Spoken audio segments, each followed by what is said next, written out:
My journey began with a preconceived notion that the women in our community aren't always encouraged to have a career-driven goal. It took me a while to adapt. She tells me, Safia, why do you even care?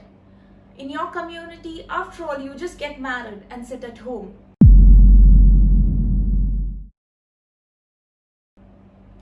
Talking 10 years back, I was a person with immense passion for art, but no ambition. I was a person who loved creativity, but no confidence. I questioned everything I did and everything I wanted to do. Hi, I'm Safia Mansoor, a stationery designer and a blogger.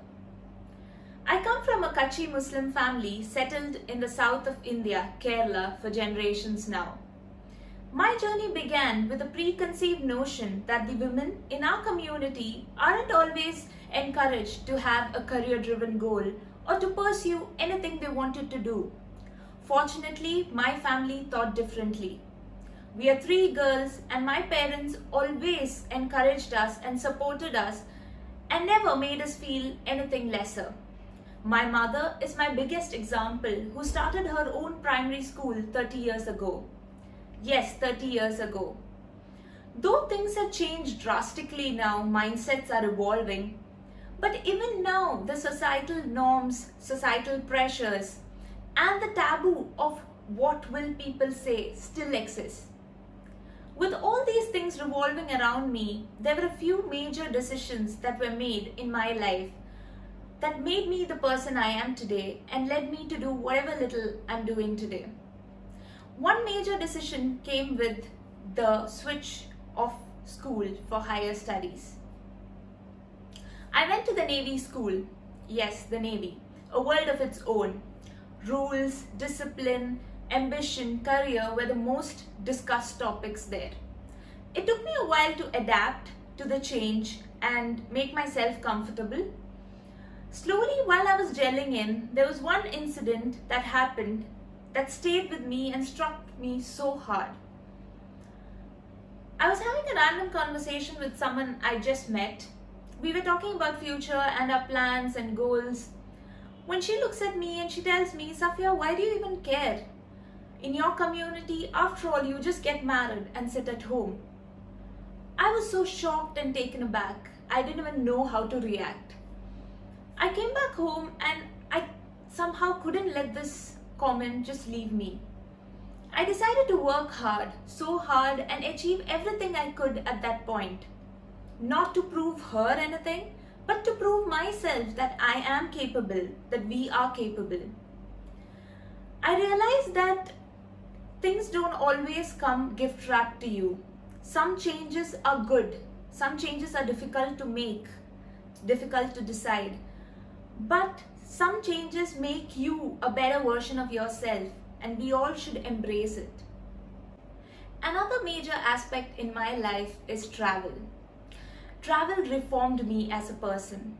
My father, who's an ardent traveler, and it is his fad for traveling that was passed on to me. He would go on his trips, meet new people, try new cuisines, have new experiences, and he would come back home and share it with us. I was so fascinated by his stories that all I wanted to do was travel. Now, travel needn't always be a luxurious trip to another country or some fancy tourist spot. A travel can be anything. A 30-minute drive from your home to a place you've never been before. You're gonna come back home with an experience, a good or a bad one. It's gonna stay with you. I strongly believe that travel is the best teacher. It opened so many new horizons for me that I started looking at the world differently. I started accepting people the way they were. And I realized that my world was so small, and there's so much more to explore and to learn.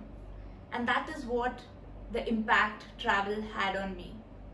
I have always been inclined to the craft of baking.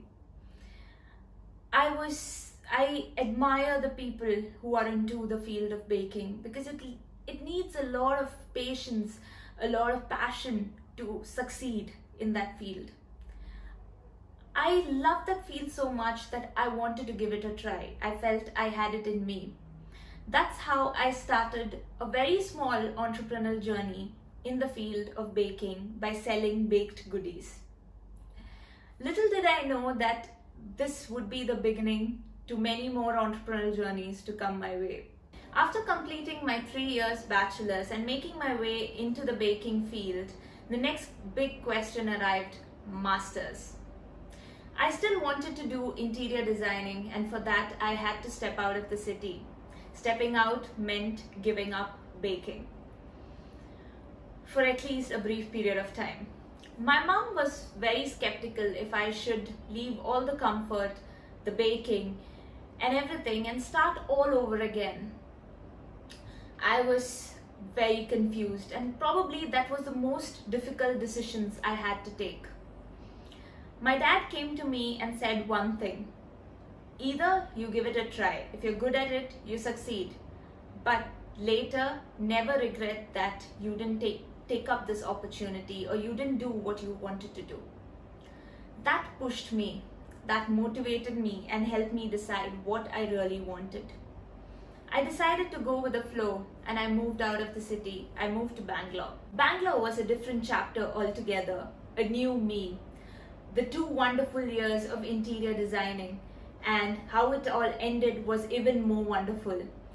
I won the Most Innovative Product Award of the Year during the annual college awards that year. And there was nothing more bigger gift that I can take back. I was so happy and thrilled that it made me feel that the struggle to get here, to give up a lot of things I had to, was all worth it. Just when I had thought that I had overcome all the major decision-making points in life, came the next big question: job. I fortunately got placed in the company I wanted to. For a very brief period of time, I worked there. It was more like a desk job. Though initially I enjoyed it, but again the question crept in that what am I doing? I had so many ideas running in my head, so many creative things that I wanted to do, but I was sitting there and following instructions.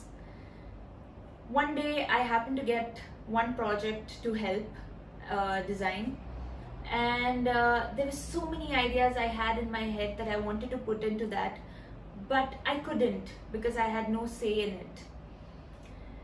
That made me realize that even when I was offered a permanent position and a promotion in the firm, I decided not to take it up. But I wasn't sure if I should go back. Again, I called up my dad and I told him, this is what is happening. I would love to come back and start something of my own, something creative. As always, he had my back. He said, you come over, start something. If it clicks, or else you can get back, start hunting for job. I immediately came back home and started working on my small-scale entrepreneurial venture, Dailygraphy. It all started with an exhibition in the city. I was very nervous and skeptical whether it would be the beginning or the end. Luckily, it turned out to be a beginning for me, a very good start. The little money that I collected that day gave me so much more happiness and satisfaction than the stipend I used to receive during my desk job days. I realized this is what I wanted to do, stationery designing. Slowly, with time, sales increased and positive word of mouth spread. Dailygraphy started picking up. Just when all that was sinking in, came the next phase of life, marriage. Luckily, I got married to my best friend, who understood me and knew my love for art and how I spent my time and energy even to create a small piece of art. Post-marriage, we moved to Dubai, again a new city. Initially, things weren't easy, and I decided to take some time off to explore, to know the people, to know the city, to see how the market works here before I jump into anything. After taking some time off, I got back to Dailygraphy on a digital platform. where I sold my artwork digitally. And during that period, the time off, I also realized how I wanted to share my story and experience with the world.